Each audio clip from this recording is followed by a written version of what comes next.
Welcome to the Ultimate Sports Podcast. Today is Monday, April 22nd, 2019. Today I'm going to recap the weekend Stanley Cup and NBA playoff games, look ahead to tonight's games, then look back on the baseball games from yesterday, look ahead to tonight's games, do my power rankings for baseball, my latest NFL mock draft with the draft being on Thursday, and my best bet of the day. We'll start in the Stanley Cup playoffs, where there were some teams eliminated over the weekend. We'll start Friday night. The Maple Leafs over the Bruins 2-1 to take a 3-2 series lead. This was a good performance by Frederik Andersen. All the goals were scored in the third period. First one, Austin Matthews, his fourth of the postseason, 1-0 Leafs. Then the second goal of the game to give the Maple Leafs a 2-0 lead. Kasperi Kapanen. And then the lone goal for the Bruins, David Krejci, his second of the playoffs, made it a 2-1 game, and that was your final as the Maple Leafs went up 3-2 in the series to force a Game 6 on Sunday in Toronto, which I'll get to in a couple minutes. The Avalanche defeat the Flames 5-1. They win the series 4-1. They advance to the second round. What a awesome story for the Avalanche. The 8 seed in the West upsets the 1 seed. So the same year we have the 2 1 seeds knocked out in the first round. I don't think that's ever happened. First period, Gabriel Landeskog, his first of the playoffs, 1-0 Avs. Mikko Rantanen's fourth of the playoffs, 2-0 Avs. TJ Brodie's second of the playoffs makes it a 2-1 game. Colin Wilson's first of the playoffs, 3-1. Colin Wilson again on the power play, 4-1. That was the second of the game, second of the postseason. Mikko Rantanen, second of the game, fifth of the playoffs on the power play, 5-1 Avs. That's your final as the Avs advance to the second round. Disappointing finish to the year for Calgary. They have a bright future, but they were just outplayed in this series. Saturday, Stars over the Predators 5-3 to take a 3-2 series lead. An impressive win for Dallas on the road. First goal of the game was scored by Grimaldi, his third of the series. 1-0 Preds. Then Dickinson ties it up at 1 apiece, his first of the playoffs. Alexander Radulov's third of the playoffs, 2-1 Stars. Radulov again, his fourth of the playoffs, 3-1 Stars. Ryan Johansson's first of the playoffs made it 3-2. Tyler Seguin's second of the playoffs made it 4-2. Dickinson again, his second of the game, 5-2 Stars. And Kyle Turris, his first of the playoffs, 5-3 was your final as Dallas goes up 3-2. The Blues defeat the Jets 3-2 and they win the series in 6 games. Good for the Blues.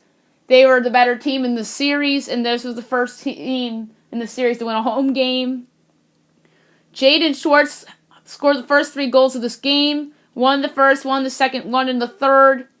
Then Dustin Byfuglien scores one in garbage time to make it 3-1, and Brian Little scores shorthanded to make it a 3-2 game, to make it a little bit interesting at the end, but St. Louis and Jordan Binghamton hang on, and they advance to the second round to play the winner of Dallas-Nashville. Capitals over the Hurricanes 6-0. They go up 3-2 in that series. Great win for Washington. Their best performance of the playoffs so far. First period, Nick Backstrom, his fourth of the playoffs on the power play, 1-0 Caps. Backstrom again, his second of the game. Fifth of the playoffs, 2-0. Brett Connolly's first of the playoffs, 3-0 Caps. Third period, Tom Wilson, second of the playoffs on the power play, makes it 4-0. Nick Dowd's first of the playoffs, 5-0. Then Alex Ovechkin's third of the playoffs on the power play made it 6-0. That was your final as the Caps are on the verge of eliminating the Hurricanes. Yesterday, 2 games. Bruins over the Maple Leafs 4-2 to force a Game 7 back in Boston. Great performance by Boston. Toronto actually got on the board first. Morgan Rielly scored his first of the playoffs, 1-0 Leafs. Brad Marchand ties it his third of the playoffs on the power play, 1-1. Torrey Krug's first of the playoffs on the power play, 2-1 Bruins. Second period, Jake DeBrusk's first of the playoffs made it 3-1. Third period, Austin Matthews' fifth of the playoffs makes it 3-2. Matthews having his best postseason of his young career so far. Marchand's second of the game put the game away to make it a 4-2 win for Boston as they force a decisive Game 7 back in TD Garden for Tuesday night. Sharks over to Golden Knights 2-1 in double overtime to force a Game 7. This was remarkable. I did not think San Jose was going to do this. Good job by them. Thomas Hertl scores the overtime winner in the second overtime. Couture scores first. His fourth of the playoffs made it 1-0 in the first period. Then Jonathan Marchessault's third of the playoffs made it 1-1. And it took all the way to double overtime for Hertl to score the game winner. Martin Jones had his best game of the playoffs by far. 58 saves on 59 shots. If it weren't for him, Vegas would be celebrating and advancing to the second round. 2 games tonight, 7 o'clock NBCSN. The Capitals and the Hurricanes. Kenny Albert, Eddie Olczyk, Pierre Maguire on the call. Carolina's favored on home ice to force a Game 7. I do not think that will be the case. I think the Capitals looked awesome the other night, and they really, I believe, are confident going into Carolina. Yes, it's going to be a raucous environment, but they've survived raucous environments before. Just see the Stanley Cup final last year in Vegas. And I think that this will be an overtime good game, and I think Alex Ovechkin will put up a lot of points and lead the Caps to the second round. And at 8:30 on CNBC, the Predators and the Stars, Chris Cuthbert, AJ Malesko, Joe Micheletti on the call, I believe. Dallas is favored in this game to advance. I am tempted to take Dallas and completely whiff on the pick of mine for the Preds, but I believe in the Predators. I feel like they're better suited on the road to win a big game, so give me Nashville here to force a decisive Game 7 in that series. Now we'll move on to the NBA. We'll go through the games from the weekend and look ahead to tonight. Raps over the Magic, 98-93. They went up 2-1. Celtics over the Pacers, 104-96. They went up 3-0. Thunder over the Blazers, 120-108. They go up 2-1. Saturday, 76ers over the Nets, 112-108 as they went up 3-1. Joel Embiid played. He was a stud, 31 points. Karis LeVert led Brooklyn scoring with 25. Nuggets over the Spurs, 117-103 to tie up that series. A two-piece. Nikola Jokic was a monster, 29 points and 12 boards and 8 assists. The Marcus Aldridge led San Antonio in scoring with 24. Bucks over the Pistons, 119-103. Bucks are just absolutely rolling. Chris Middleton actually led the Bucks in scoring this game with 20, and Blake Griffin returned miraculously for this game, and he put up 27. And the guest I had on my podcast earlier today, Ryan Berger, said he'd be surprised if Blake Griffin played again tonight. Rockets over the Jazz, 104-101. The Rockets survived a bad James Harden game in advance. Harden shot 3 for 20 but had 22 points with 14 of them coming at the free throw line. Donovan Mitchell had 34 points, but his shot selection wasn't great, and 12 of those points came from the free throw line. Yesterday, the Celtics defeat the Pacers 110-106 to complete the 4-game sweep. Gordon Hayward was great. He had 20. Al Horford had 14 and 12. Jason Tatum had 18. Kyrie Irving had 14 with 7 assists. Jaylen Brown had 13. Talked about Hayward. Terry Rozier had 11 off the bench, and Marcus Morris had 18. Meanwhile, for Indiana, Bojan Bogdanovic had 22 with 8 boards. Darren Collison had 19. Miles Turner had 13. Off the bench, Tyreek Evans had 21 as the Celtics put away the Pacers in 4 and wait for the Bucks to finish their series against the Pistons. The Warriors over the Clippers, 113-105. Golden State goes up 3-1. Kevin Durant was sensational, 33 points, 7 boards, 6 assists. Draymond Green had 10 with 9 boards. Stephen Curry had an off game, and the Warriors survived it. He only had 12 with 10 boards and 7 assists. And Klay Thompson was terrific. He had 32 points, including 6 3-pointers. Off the bench, Andre Iguodala had 10. Shai Gilgeous-Alexander led the Clippers in scoring with 25. Patrick Beverley had 12 with 10 boards. Danilo Gallinari had 16. Off the bench, Montrezl Harrell had 12. And Harrell had 10 and Lou Williams had 12. The Raptors defeat the Magic 107-85 to go up 3-1. Kawhi Leonard was awesome. He had 34 points. Pascal Siakam had 16 and 6. Serge Ibaka had 13 and 8. Norman Powell, 16. Meanwhile, for Orlando, Aaron Gordon had 25. Nikola Vucevic had 11. Evan Fournier had 19. Their bench didn't even do anything. Blazers over the Thunder, 111-98. An impressive win for Portland to go up 3-1 in this series. CJ McCollum actually led them in scoring with 27. Damian Lillard had 24. Alafrika Aminu was amazing. He had 19 points and 9 boards, including 4 3-pointers. Mo Harkless had 15 and 10. Off the bench, Zach Collins had 10. And on the other side, Oklahoma City, Paul George had 32 points, 10 boards, and 6 assists. Jeremy Grant had 11.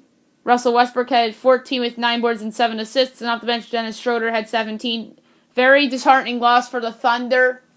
And I think that they are in big trouble headed up to Portland for a Game 5. And Portland, to me, is under a little bit of pressure, too, because if they don't win this game, they have to go back to hostile Oklahoma City and try to repeat the performance they had in Game 4, or come darn close. Only 2 games tonight, both games on TNT. At 8 o'clock, you have the Bucks at the Pistons. Milwaukee's favored by 13.5. I whiffed on this pick completely. I thought that the Pistons would at least give them 1 game, and I really thought that Blake was going to be healthy, but he wasn't. So give me the Bucks to win by 20. I'm going to go with 120-100 to pull off the sweep. Rockets Jazz 10:30 TNT. Houston's favored by 3. I'm going to take... I don't feel super about it because my podcast guest today, Ryan Berger, said that he thought that Houston was going to pull off the sweep. Utah, to me, is a solid team. I think they'll pick them off once. Houston's going to be looking ahead to Golden State a little bit. So I think Utah wins, and I think they win by 7 or 8 points. Let's go with 108-100 as the Rocket role players don't step up like they did on Saturday night. Now I'll move on to baseball, where there are some interesting results for Easter Sunday. Yankees over the Royals, 7-6 in 10 innings. Yankees go to 11-10. KC 7-15. Zach Braden gets the win. He's 1-0. Jake Dike in the loss, 0-1. And this was ended on a walk-off RBI single by backup catcher Austin Romine. Twins over to Orioles 4-3. Minnesota is 12-7. Baltimore's 8-15. Kyle Gibson gets the win. Dylan Bundy the loss. He's 0-3. Trevor Rogers gets his second save of the year. Tigers over to White Sox 4-3. Detroit's 10-10. To Chicago is 8-12. Daniel Norris gets the win. He's 1-0. Reynaldo Lopez the loss. He's 1-3. Shane Green gets his 10th save of the season. Nats over to Marlins 5-0. Nats are 10-10. Marlins 6-16. Steven Strasburg gets the win. He's 2-1. Trevor Richards the loss. He's 0-3. Giants over the Pirates 3-2. San Francisco's 9-14. Pittsburgh's 12-7. Derek Rodriguez gets the win. He's 3-2. Chris Archer the loss. He's 1-1. Will Smith gets his 5th save of the year. Red Sox over to Rays 4-3-11. This was a good game. Sox are 9-13. Tampa's 14-8. The winning pitcher 3-0 on the year. Marcus Walden, probably been the Sox best reliever this year. Jose Alvarado the loss. He's 0-2. Ryan Brazier gets his 6th save of the year. Dodgers over the Brewers 6-5. The Dodgers are 15-9. Milwaukee's 13-10. Kenley Jansen gets the win 2-0. Josh Hader the loss 0-2. The Cardinals over the Mets 6-4. Cards are 12-9. The Mets are 11-10. Dakota Hudson the win 1-1. Noah Syndergaard the loss. He's 1-2. Jordan Hicks gets his 5th save of the year. Cubs over the Cardinals. The Diamondbacks 2-1. The Cubs are 10-10. Diamondbacks 11-11. Walk-off hit by David Bodie in the bottom of the 9th inning to give the Cubs the win. Pedro Strop gets the win. He's 1-1. Archie Bradley the loss 1-2. Rangers over the Astros 11-10. Yes, that was the score. Texas is 12-8. Houston's 13-8. Shelby Miller to win. He's 1-1. Colin McHugh lost 3-2. Sean Gelly gets his 1st save of the year. Rockies over to Phillies 4-1. Colorado's playing better. They're 9-13. Phillies 12-9. John Gray to win. He's 2-3. Jared Eichhoff the loss. He's 0-1. Angels over to Mariners. It's 8-6. Angels are 9-13. Seattle 16-9. Hamid Barria the win. He's 2-1. Mike Leake the loss. He's 2-2. Luis Garcia gets his 1st save of the season. Blue Jays over the Athletics 5-4. The Blue Jays are 11-12. Oakland's 11-13. The win, Daniel Hudson, he's 1-1. Brett Anderson the loss. He's 3-1. Ken Giles gets his 7th save of the season. Padres over the Reds 4-3. Pods are 12-11. Cincinnati's 8-13. Joey Lucchesi the win. He's 3-2. Tyler Mahle loss. He's 0-2. Kirby Yates gets his 10th save of the year. Braves over the Indians 11-5 on Sunday Night Baseball. Impressive win for Atlanta. They're 11-10. Cleveland's 12-9. Max Fried gets the win. He's 3-0. Shane Bieber the loss. He's 2-1. Very disappointing start for Shane Bieber in that game. Tonight's game, 7 o'clock on ESPN. You have the Phillies at the Mets from Citi Field. Jake Arrieta and Steven Matz. Since the game's on ESPN, I'm going to pick it, and I think it's going to be the Philadelphia Phillies as a road underdog. Jake Arrieta is a better pitcher than Steven Matz. I think this is a bit of a high-scoring game. I could see it landing 6-4 as the final score. Arrieta is okay. Steven Matz, to me, couldn't even get out of the first inning against Philly last week, so it's easy for me to chalk up a Philadelphia win. Diamondbacks and the Pirates. Zach Godley and Joe Musgrove. White Sox, Orioles, Manny Banuelos and David Hess. Tigers, Red Sox postponed. Royals, Rays, Brad Keller and Yanni Chirinos. Chirinos is the Rays opener tonight. 7:45, Brewers, Cardinals. Jack Flaherty going for St. Louis and making his big league debut for the Milwaukee Brewers, Adrian Hauser. Twins, Astros at 8 o'clock. That should be an interesting series. A prove-it series for the Twins. Jake Odorizzi and Brad Peacock. 8:40, the Nats at the Rockies.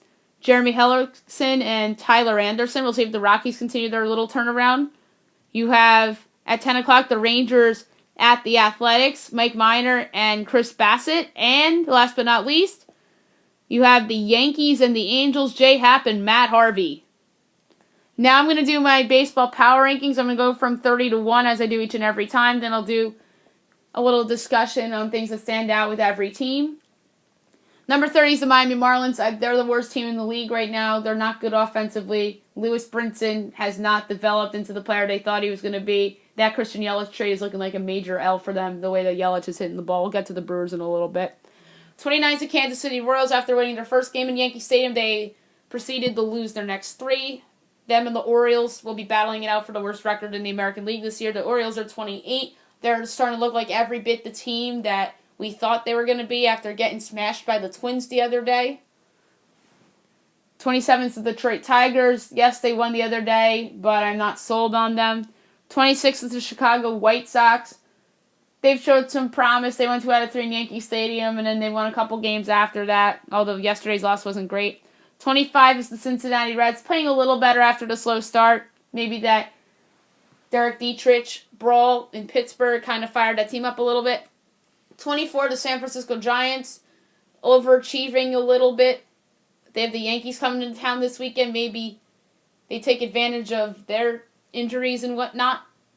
Potential showcase game for Madison Bumgarner if he starts in that series, because the Yanks are going to be interested in him, no doubt about it. 23, the Toronto Blue Jays, Matt Shoemaker, who was a trade asset for them this summer, tore his ACL and is out for the season. That is a huge loss for them because he was pitching pretty well for them this year. 22 is the Los Angeles Angels of Anaheim. The Angels are a team that had a nice winning streak that was snapped the other day. Let's see if they take advantage of the injury-ravaged Yankees this week as well. 21 is the Boston Red Sox, a great sweep of the Tampa Bay Rays this weekend after disappointing in Yankee Stadium midweek.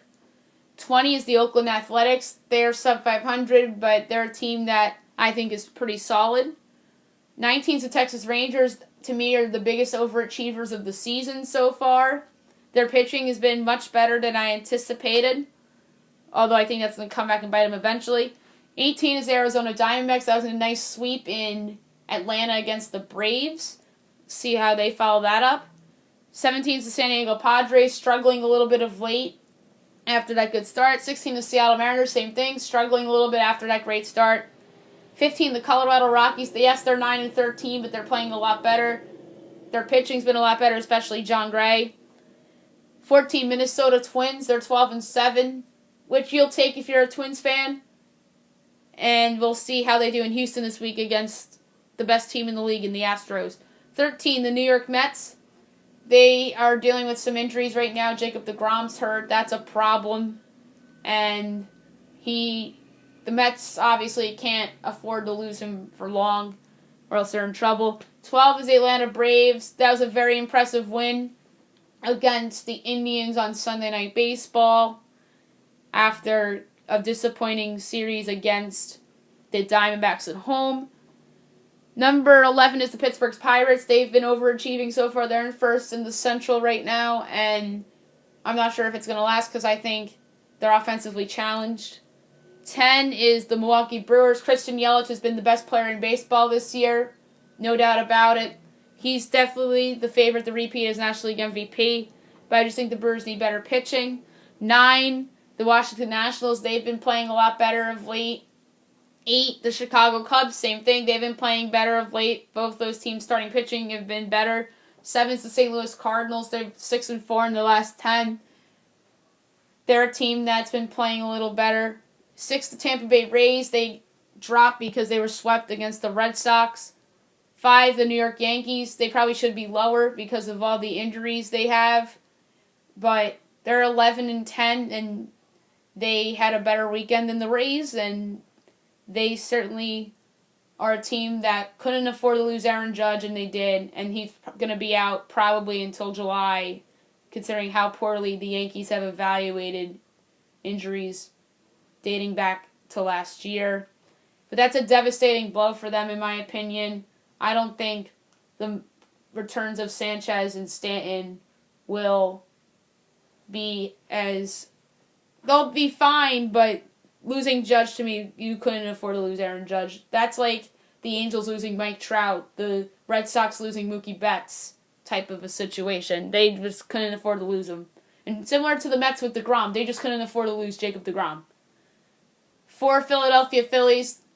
They've been playing kind of mediocre, and I do think they'll be a little better against the Mets coming up. 3, the Cleveland Indians. They've been playing very well. As I mentioned before, it was a disappointing outing by Shane Bieber, but I think they'll be fine. 2, the Los Angeles Dodgers. There's no team in the National League that's better than the Dodgers right now. That's just reality. Their pitching's been great. Clayton Kershaw's been solid since coming off the injured list. And number 1, until proven otherwise, the Houston Astros. That was a bad loss yesterday, but I give A.J. Hinch and that team credit for battling back and making that a game to the point where the Rangers had to sweat it out for the win. But the Rangers always get up for the Astros, and the Astros know it, and it's their in-state rival. But I believe in this Astros team. They had the big winning streak snapped against the Frisky Athletics during the week, but they'll be fine. Now I'm going to do my NFL mock draft with 3 days to go until the big night. This is going to be some draft. And later in the week, I'm going to come out with my player rankings. I'm going to do what teams should do or what they must do and what they have to do to earn an A grade for the draft and whatnot. So without further ado, here we go. Number 1, Arizona Cardinals, Kyler Murray, quarterback, Oklahoma. A few months ago, I thought that Murray to the Cardinals was fake news after Steve Keim came out and said Josh Rosen is our quarterback. For now, convinced me that Murray was a near lock to go to Arizona and that Josh Rosen is trade bait. There has been some reports that the Cards may pass on Murray and keep Rosen, but I think it's a smokescreen. 2, San Francisco 49ers, Nick Bosa, defensive end, Ohio State. This is the dream scenario for the Niners. Getting the best player in the draft is always a win for whomever drafts the player. Bosa would be an upgrade over any of the pass rushers currently on the Niners roster, and he would have an immediate impact like Myles Garrett did a few years back with the Browns. 3, New York Jets, Josh Allen, defensive end, outside linebacker, Kentucky. Allen is the one player that was a huge riser from the summer until now. The Jets have a need for immediate impact talent and versatility on the defensive side of the ball, and Allen would be a great fit. A trade down is not out of the question either because the Jets still have to address other needs. 4, Oakland Raiders, Quinnen Williams, defensive tackle, Alabama. Williams is somebody that the Silver and Black will gladly take, and John Gruden loves players like Williams. He's physical and can flat out tackle. I see a poor man's Aaron Donald here. It would be a huge win for Gruden and Mike Maycock if Arizona takes Murray and or if somebody trades up 2 or 3 to take Dwayne Haskins or somebody else. 5, Tampa Bay Buccaneers, Ed Oliver, defensive tackle, Houston. Oliver was once projected a consensus top 5 pick, and he saw his stock go down. Now it's possible he does go in the top 5. The Bucs could use someone on the interior to go with Gerald McCoy on the defensive line, and Oliver is a stud. 6, New York Giants, Dwayne Haskins, quarterback, Ohio State. The Giants might be setting a smokescreen after all. Rumors are that the Giants love Haskins and their plan is to take him at 6 if he's available. He's the perfect quarterback to replace Eli Manning long term, as he really shows a lot of things that the Giants would like in a franchise quarterback. 7. Jacksonville Jaguars. T.J. Hockenson, tight end, Iowa. Hokinson's stock has risen to the point that he could go this high. The comparisons to Rob Gronkowski is what has a lot of teams excited about his potential. The Jaguars need more weapons around Nick Foles, and Hockenson would be a starter for them immediately. 8. Detroit Lions. Montez Sweat, defensive end, Mississippi State. Yes, the team signed Trey Flowers in free agency, but it wouldn't be such a bad idea to double down on pass rush. Sweat is somebody that is very talented, but has some bust potential. His pre-existing heart condition is what could make him slip, but his speed and ability to rush the passer is what will appeal teams. 9. Buffalo Bills. Jawan Taylor, offensive tackle, Florida. Taylor is somebody that has risen fast after a strong combine performance. He is someone that excels in the run game and that would help LaShawn McCoy and Josh Allen for that matter. Allen is somebody that played behind a bad offensive line a year ago, and adding someone like Taylor would help. 10. Denver Broncos. Devin White, inside linebacker, LSU. John Elway is definitely going to do backflips as White falls to him at 10. He'll get some heat for passing on a quarterback again, but taking a player of White's caliber is a win as he gets another blue chipper on defense. He's a tackling machine and will make a few teams look silly for passing on him. 11. Cincinnati Bengals. Drew Lock, quarterback, Missouri. This could all be smokescreen, but a lot of people are speculating that the Bengals will look at what their rival Ravens did with Joe Flacco and Lamar Jackson a year ago and try that with Andy Dalton and a possible successor. Locke is somebody that has a strong arm and could end up being the guy for new head coach Zach Taylor. 12. Green Bay Packers. Noah Fant, tight end, Iowa. Hokinson's teammate goes 5 spots after him as the Packers reach for their tight end of the future. I was initially high on Fant, but Hockenson has supplanted him as the top tight end in the draft. I still believe that Fant could be a solid tight end in the league, and the Packers are a team that is thin on weapons around Aaron Rodgers, so I can see them reaching here. 13. Miami Dolphins. Christian Wilkins, defensive tackle, Clemson. The Dolphins are a team that could be all in on tank for Tua after it decided to trade Ryan Tannehill away and signed Ryan Fitzpatrick to a 2-year contract. An offensive lineman with this pick is not a bad idea either, but Wilkins can come in and start right away on a defensive line that needs new blood. 14. Atlanta Falcons. Brian Burns, defensive end, Florida State. The Falcons are a team that wants some pass rush help as they settle in on Burns. He's somebody that is very athletic and has a ton of speed and could replace Vic Beasley long term if he were to bolt in free agency next offseason. 15. Washington Redskins. Daniel Jones, quarterback, Duke. With Alex Smith's future uncertain, the Skins take a chance with a young quarterback in Jones. He has drawn comparisons to Eli Manning and also has participated in the Manning Passing Academy. His stock has risen with a good showing in the Senior Bowl, and the Combine sure seems like he's a surefire first-round pick. 16. Carolina Panthers. Jonah Williams, offensive tackle, Alabama. The Panthers land the mega steal here with Williams, who is the best lineman in the draft. Williams will be starting right away in this scenario, and Cam Newton needs protection badly because he's a quarterback that's an injury risk as of right now. 17. New York Giants from the Cleveland Browns. Rashawn Gary, defensive end, Michigan. Addressing the pass rush in this draft is arguably just as important as finding the next franchise quarterback for the Giants. Gary is somebody who did not live up to lofty expectations in college, but was still a solid contributor for Jim Harbaugh. He has the tools to be a solid pro, and if he lives up to hype, Big Blue could end up with the steal. 18. Minnesota Vikings. Cody Ford, offensive tackle, Oklahoma. The Vikings are a team that's close to being a contender, and they must address their biggest weakness, the offensive line. Ford is somebody that is coming off a strong final season in college and would be a welcomed addition to a Vikings offensive line that needs youth and reinforcements. 19. Tennessee Titans. Clelin Ferrell, defensive end, Clemson. The second of 2 Clemson players get taken here with Ferrell. The Titans have options with this pick as they decide to go with Farrell to bolster their pass rush to play him alongside Jarrell Casey. 20. Pittsburgh Steelers. Devin Bush, inside linebacker, Michigan. Bush is somebody whose stock is rising of late, who is a great athlete. The Steelers badly need a receiver to replace Antonio Brown, but there will be plenty of them available in the later rounds. Grabbing Bush here could be a steal as he'd come in and start for them immediately. 21. Seattle Seahawks. Dexter Lawrence, defensive tackle, Clemson.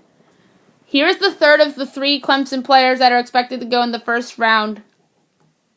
He reminds me of Fletcher Cox, and Pete Carroll and the Seahawks would love his presence and would start for them. 22. Baltimore Ravens. DK Metcalf, wide receiver, Ole Miss. Metcalf is somebody who could wind up a steal from this spot. This would be a nice weapon for Lamar Jackson, who needs a downfield threat guy to help his development. 23. Houston Texans. Dalton Risner, offensive tackle, Kansas State. The Texans had the worst offensive line in the sport a year ago, and they need all the reinforcements they can use. Risner is somebody that can come in and start immediately for a unit that allowed a ton of sacks a year ago. 24. The Oakland Raiders from the Chicago Bears. Greedy Williams, cornerback, LSU. The Raiders land a stud here with Williams as he drops all the way down to 24. He's fast and he has great length, and he's someone that John Gruden would like to pair next to Garyon Conley in the secondary. 25. Philadelphia Eagles. Jeffrey Simmons, defensive tackle, Mississippi State. Simmons' stock dropped after he tore his ACL, so the Eagles could get a steal here if he lives up to potential. He would be a solid fit next to Fletcher Cox on that defensive line. 26. Indianapolis Colts. Marquise Brown, wide receiver, Oklahoma. Brown is somebody that is gaining steam as we are in draft week.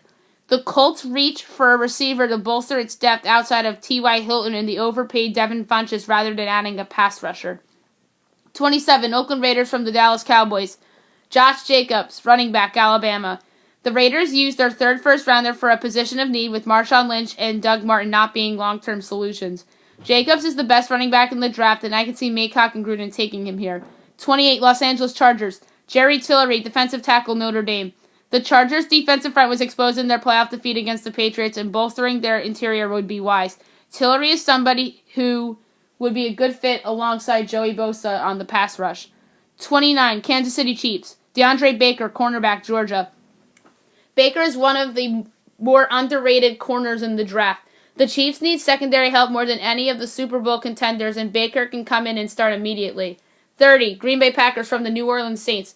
Jonathan Abram, safety, Mississippi State. Abram is one of the more solid safeties in the draft as the Packers take someone to pair in the secondary with new addition Adrian Amos.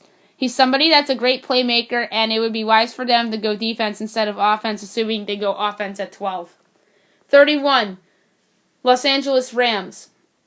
Garrett Bradbury, center, North Carolina State. Bradbury is somebody whose stock is rising rapidly and is the best center in the draft. The Rams lost John Sullivan in free agency, and Bradbury can come in and possibly start right away.